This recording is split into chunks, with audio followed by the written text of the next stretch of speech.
Welcome to the Anuranjan Bhardwaj YouTube channel. In this video, we are going to learn about the provisions related to the president in our constitution with the help of short notes, which is going to be very beneficial for our upcoming examinations. So let's get started.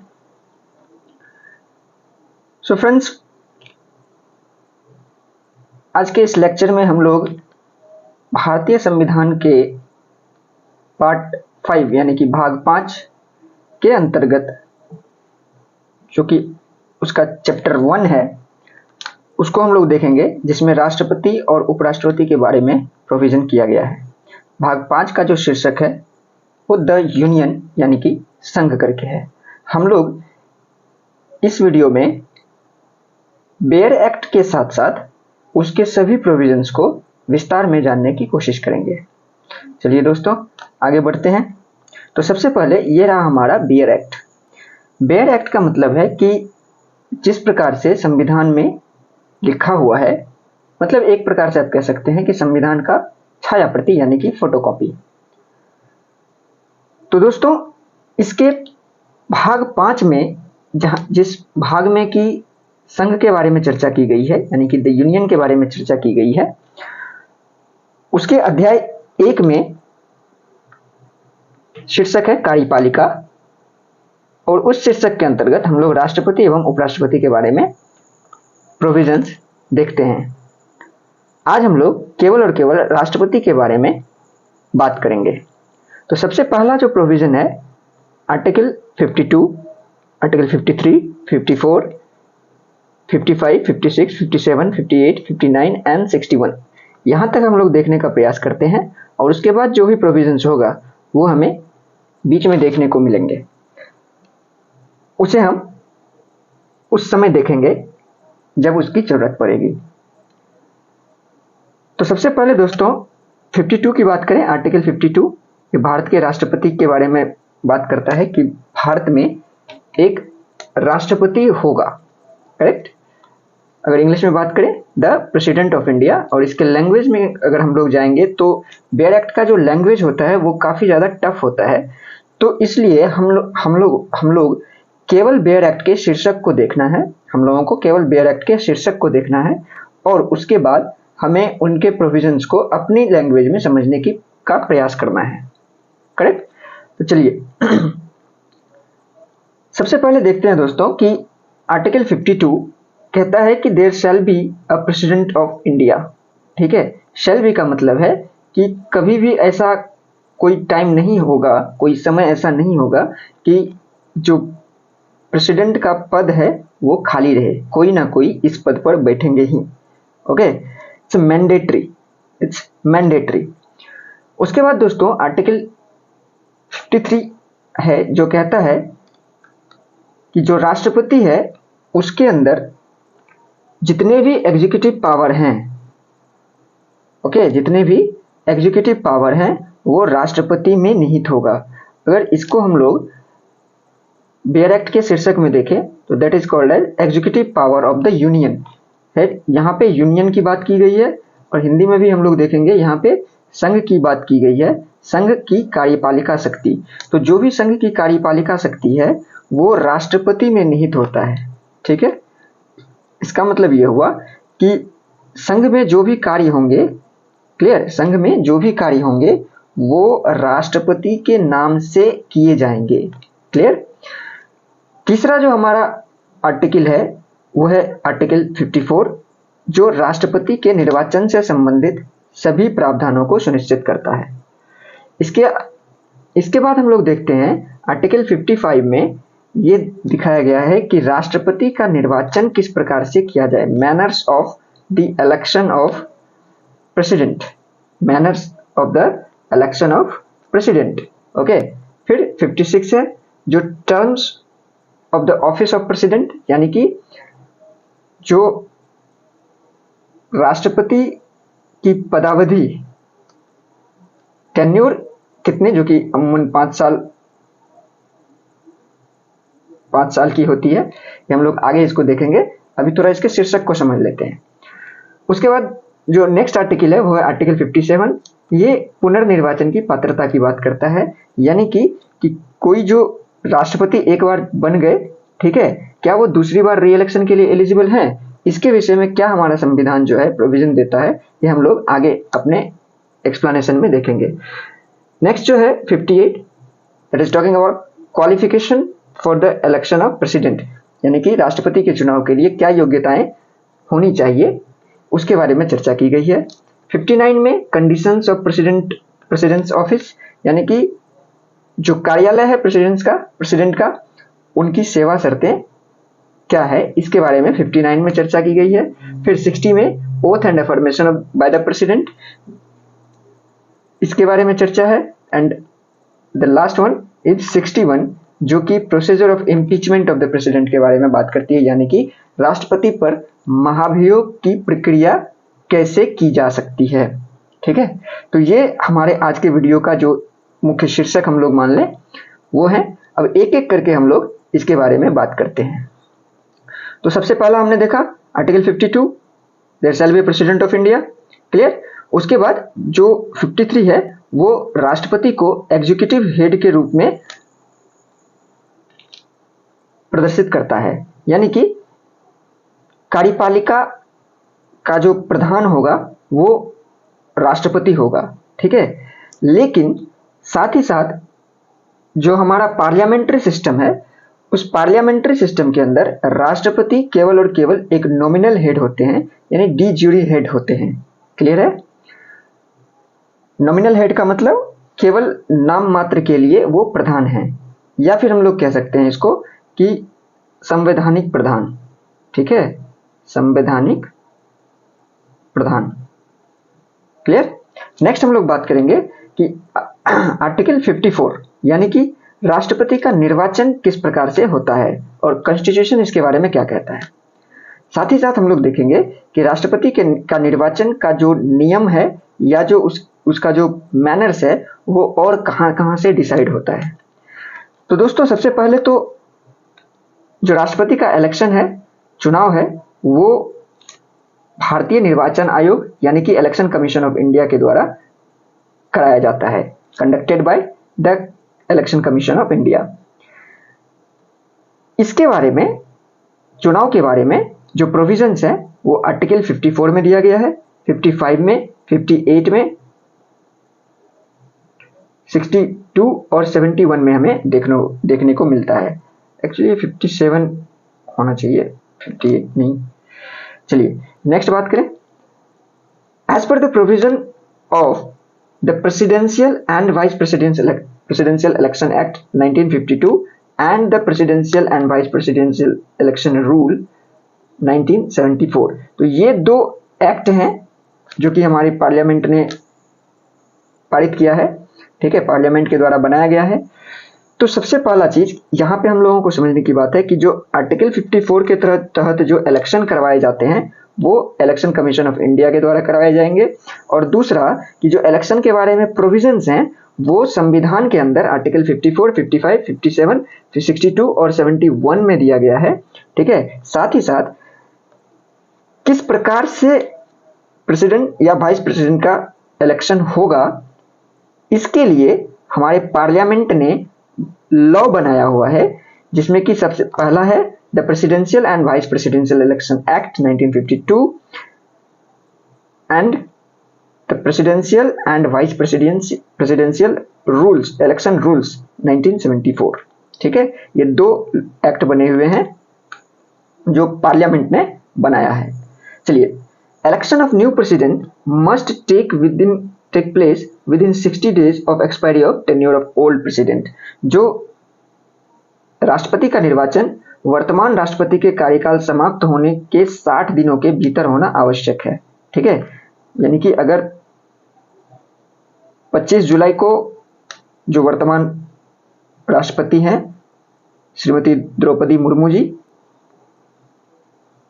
अगर इनका 25 जुलाई 2027 को इनका कार्यकाल खत्म होता है, तो 25 जुलाई से 25 अगस्त, 25 सितंबर, ये 60 दिन का टाइम है और इस 60 दिन के अंदर खत्म हो जाना चाहिए। लेकिन भारत में इनके टर्म को खत्म होने से पहले ही ये करा लिया जाता है, ठीक है, इलेक्शन करवा लिया जाता है, और जब टर्म खत्म होता है तो उस दिन जो हमारे नए राष्ट्रपति हैं वो शपथ ले लेते हैं। Clear? Who will participate in the election? अब क्वेश्चन आता है कि चलिए ठीक है, इलेक्शन 60 दिन के भीतर हो जाएंगे या टेन्योर खत्म होने से पहले इलेक्शन हो जाएंगे, टेन्योर खत्म होने पर जो नए राष्ट्रपति हैं वो चुन के आ जाएंगे और शपथ ले लेंगे। लेकिन इलेक्शन में कौन खड़े हो सकते हैं, कौन चुनाव लड़ सकते हैं? Sorry, it's who will participate in election. जो चुनाव होंगे, ओके, उसमें कौन कौन वोट दे सकते हैं? यहाँ पे पार्टिसिपेट नहीं, who will vote in election, who will vote in election, ठीक है। तो इसके लिए प्रोविजन है इलेक्टोरल कॉलेज का, और ये जो है आर्टिकल 54 में ही इसको वर्णित किया गया है संविधान के अंदर, ठीक है। तो राष्ट्रपति के चुनाव जो होता है वो डायरेक्ट जनता द्वारा नहीं की जाती है, इनडायरेक्ट किया जाता है रिप्रेजेंटेटिव्स के द्वारा, ठीक है। तो उस रिप्रेजेंटेटिव्स को मिलाकर एक निर्वाचक मंडल बनाया जाता है। तो जो निर्वाचक मंडल के सदस्य होंगे केवल वही इस इलेक्शन में अपना मत दे सकते हैं, यानी कि वोट दे सकते हैं, ठीक है। और इसमें कौन कौन होते हैं? जो इलेक्टर्स हैं, यानी कि इलेक्टोरल कॉलेज के कौन कौन सदस्य होते हैं? तो इसमें all elected MPs of Rajya Sabha and Lok Sabha, यानी कि राज्यसभा और लोकसभा के सभी निर्वाचित सदस्य, जितने भी निर्वाचित सदस्य होंगे पार्लियामेंट के अंदर, वो सब के सब इलेक्टोरल कॉलेज के सदस्य होंगे। इसके अलावा ऑल इलेक्टेड एमएलएज, इस इलेक्टेड वर्ड पे थोड़ा सा कॉन्सेंट्रेट करना है कि जो elected MLAs of states and UTs with assemblies, यानी कि स्टेट के जितने इलेक्टेड एमएलएज होंगे वो इसके सदस्य होंगे, साथ ही साथ जिन यूटीज में असेंबली यानी कि लेजिस्लेटिव असेंबली है, यानी कि विधानसभा है, ठीक है, केवल उनके जो इलेक्टेड एमएलए हैं वो इस इलेक्शन में भाग ले सकते हैं, वो इस इलेक्टोरल कॉलेज का हिस्सा होंगे। अब इस इलेक्टोरल कॉलेज का हिस्सा कौन नहीं होंगे? तो सबसे पहला चीज नॉमिनेटेड मेंबर, यानी कि मनोनीत सदस्य। जो मनोनीत सदस्य हैं वो इस इलेक्टोरल कॉलेज के हिस्सा नहीं होंगे। जैसे कि राज्यसभा के अंदर राष्ट्रपति द्वारा 12 सदस्यों का मनोनयन किया जाता है, ठीक है, नॉमिनेशन किया जाता है। तो ये इन सदस्यों को राष्ट्रपति के इलेक्शन में भाग लेने का जो अधिकार है वो प्राप्त नहीं है। साथ ही साथ हमारे यहाँ जो स्टेट हैं वो भी बाईकैमरल हैं, सभी नहीं, केवल 6 राज्य ऐसे हैं जिसमें कि बाईकैमरल लेजिस्लेशन हमको देखने को मिलता है, ठीक है। तो उनके यहाँ एक लेजिस्लेटिव असेंबली और दूसरा लेजिस्लेटिव काउंसिल होते हैं। तो लेजिस्लेटिव असेंबली के जितने भी इलेक्टेड मेंबर्स हैं वो तो भाग लेंगे, लेकिन लेजिस्लेटिव काउंसिल के, यानी कि जो भी एमएलसीज होंगे, मेंबर ऑफ लेजिस्लेटिव काउंसिल, यानी विधान परिषद के सदस्य जो भी होंगे, वो राष्ट्रपति के चुनाव में हिस्सा नहीं ले सकते हैं। क्लियर? आगे बढ़ते हैं हम लोग। इसके अलावा दोस्तों जो नेक्स्ट हमारा बात है वो है आर्टिकल 71। हमने कहा था कि बीच बीच में कुछ प्रोविजंस आते रहेंगे तो जो हम उसके बारे में भी चर्चा करते जाएंगे, ठीक है। तो आर्टिकल 71 का क्लॉज 4 यहाँ पे इंपॉर्टेंट है। The election of president will continue irrespective of vacancy of electoral college, यानी कि अगर कोई सदस्य का सीट खाली है, चाहे वो संसद में हो यानी पार्लियामेंट में हो अथवा वो किसी विधानसभा में हो, कोई इलेक्टेड मेंबर है जिनका सीट खाली है, अर्थात या तो उनकी असमय मृत्यु हो चुकी है या फिर उनके जगह पे उन्होंने रेजिग्नेशन दे दिया है, ऐसा कुछ संभावना है जिसकी वजह से सीट जो है वो अगर खाली रहती है यानी वैकेंट होती है, तो उससे कोई मतलब नहीं होता, वो उसके होने या ना होने से कोई फर्क नहीं पड़ता। इलेक्शन ऑफ प्रेसिडेंट, जो राष्ट्रपति का चुनाव है, वो होके ही रहेगा। और ये जो है 11th कॉन्स्टिट्यूशनल अमेंडमेंट एक्ट 1961 के तहत जोड़ा गया था, ठीक है। तो निर्वाचक मंडल के किसी भी सदस्य के अनुपस्थित होने व सीट खाली होने की स्थिति में भी राष्ट्रपति का चुनाव अपने समयानुसार संपादित किया जाएगा। क्लियर? दूसरी बात हम लोग देखते हैं, how is the president elected. President का का चुनाव जो है वो कैसे किया जाता है। तो सबसे पहला चीज कि इसका जो मैनर है ना, जो मैनर है यानी कि तरीका, ये कॉन्स्टिट्यूशन के आर्टिकल 55 में बताया गया है। ठीक है, manners of election of the president. ठीक है, सबसे पहला चीज ये इनडायरेक्ट इलेक्शन होता है। हमने कहा कि डायरेक्ट इलेक्शन वो हुआ जिसमें कि जो पब्लिक है वो किसी कैंडिडेट को वोट दे करके उसको जिताए या हराए। ठीक है, तो इसको हम लोग डायरेक्ट इलेक्शन कहते हैं। और दूसरा होता है इनडायरेक्ट इलेक्शन, यानी कि पब्लिक अपने रिप्रेजेंटेटिव को चुना और रिप्रेजेंटेटिव जो है वो फिर से प्रेसिडेंट को चुना। तो ये जो है इस तरह का जो इलेक्शन है इसको हम लोग इनडायरेक्ट इलेक्शन कहते हैं। दूसरा जो मैनर है वो है system of proportional representation by means of single transferable vote. ठीक है, मतलब अनुपातिक प्रतिनिधित्व प्रणाली के तहत एकल संक्रमणीय मत पद्धति द्वारा। इसका एक डिटेल वीडियो मैं अलग से लेकर के आऊंगा। प्रोपोर्शनल रिप्रेजेंटेशन क्या होता है और सिंगल ट्रांसफरेबल वोट क्या होता है, क्लियर। इसके अलावा जो फॉर्मूला जो दिया गया है वो एनजी एंगर के द्वारा दिया गया है। ठीक है, और इस फॉर्मूला के तहत जो एक एमएलए और एक एमपी है उसके वोट की मत मूल्य की गणना की जाती है, यानी वोट वैल्यू की का काउंटिंग किया जाता है। तो vote value of 1 MLA is equal to total population of state upon total number of seats into 1/1000, clear. उसके बाद ये तो एक एमएलए की बात हो गई। वोट वैल्यू ऑफ 1 एमपी की बात अगर करें तो total value of all MLA upon number of seats in Lok Sabha and Rajya Sabha, clear. तो ये फॉर्मूला है। ठीक है, काफी ज्यादा इंपॉर्टेंट है, इस बार के यूपीएससी के एग्जाम में बहुत ही महत्वपूर्ण रोल था इस फॉर्मूले का। नेक्स्ट हम लोग आगे बढ़ते हैं। तो उसके बाद है who can be the president of India, who can be the candidate for president election. ठीक है, तो यहां पर हम लोग अब यहां से हम लोग बात करेंगे कि कौन लोग राष्ट्रपति के इलेक्शन के लिए चुनाव लड़ सकते हैं। तो इसके विषय में 2 आर्टिकल हमें यहाँ पे देखने को मिलता है, एक 57 और दूसरा 58। यहाँ पे हमने बेयर एक्ट को उठा के रखा है। तो सबसे पहले 57 की बात कर लें। 57 कहता है कि एक बार जो राष्ट्रपति हैं, जो वर्तमान में राष्ट्रपति हैं, ये पुनर्निर्वाचन के लिए योग्य हैं, एलिजिबल फॉर री इलेक्शन, क्लियर, यानी कि पुनर्निर्वाचन के लिए योग्य हैं। अब इसके स्टेटमेंट को पढ़ेंगे तो ये काफी टफ है। कोई व्यक्ति जो राष्ट्रपति के रूप में पद धारण करता है या कर चुका है, इस संविधान के अन्य उपबंधों के अधीन रहते हुए उस पद के लिए पुनर्निर्वाचन का पात्र होगा। It's tough. चलिए इसको हम लोग समझने का सिंपल सी भाषा में अगर समझे तो जो वर्तमान में राष्ट्रपति है वो नेक्स्ट इलेक्शन में भी भाग ले सकता है, दैट्स ऑल, क्लियर।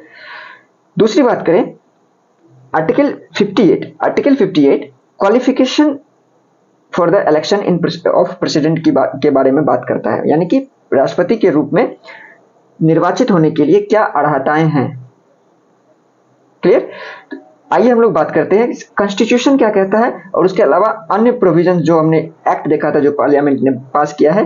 ठीक है, उस एक्ट में क्या प्रोविजंस हैं, उन दोनों को मिला करके जो एक कैंडिडेट का एक एलिजिबिलिटी या क्वालिफिकेशन कहिए, क्वालिफिकेशन तैयार किया जाता है। तो सबसे पहला चीज कॉन्स्टिट्यूशन कहता है कि ही और she is a citizen of India. ठीक है, वो सिटीजन ऑफ इंडिया होना चाहिए। हाँ, यहाँ पे क्वेश्चन में कभी कभी टर्म यूज कर देता है, ही और she must be the citizen of India by birth, okay, bye registration, bye naturalisation. तो इस तरह के टर्म्स पे हमें नहीं जाना है क्योंकि संविधान में इस तरह का टर्म का प्रयोग नहीं किया गया है। ठीक है, तो वो अगर बाय बर्थ है तो भी ही is qualified for the election of as president. ठीक है, अगर वो नेचुरलाइजेशन से है तो भी वो प्रेसिडेंट का इलेक्शन लड़ सकते हैं, तो उससे कोई दिक्कत नहीं है। उसके बाद दूसरा जो है has completed the age of 35 years.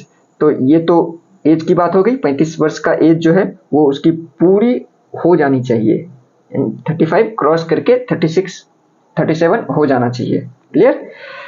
Next है is qualified for election as a member of house of people, यानी कि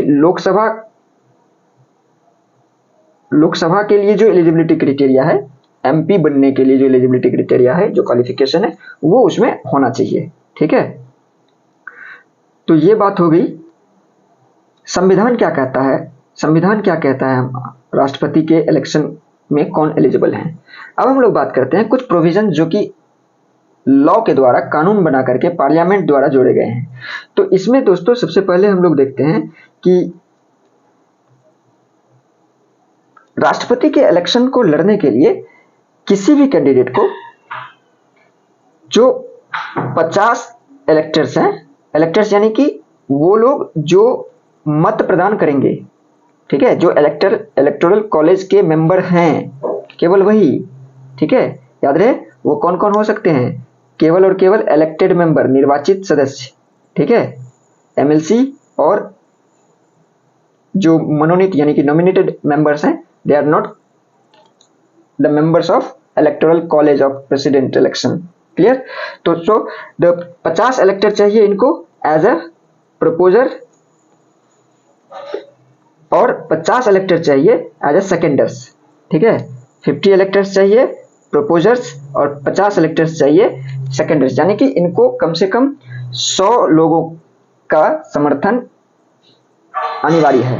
ठीक है, अच्छा ये जो 50 इलेक्टर्स, 50 प्रपोजर्स और 50 सेकेंडर्स की हम लोग बात कर रहे हैं, ये 1997 से हम लोग यहाँ पे देखते हैं, जबकि इससे पहले जो प्रोविजन था वो केवल 10 प्रपोजर्स और 10 सेकेंडर्स के थे। ठीक है, अच्छा ये इसलिए किया गया है क्योंकि ऐसा इसलिए किया गया है ताकि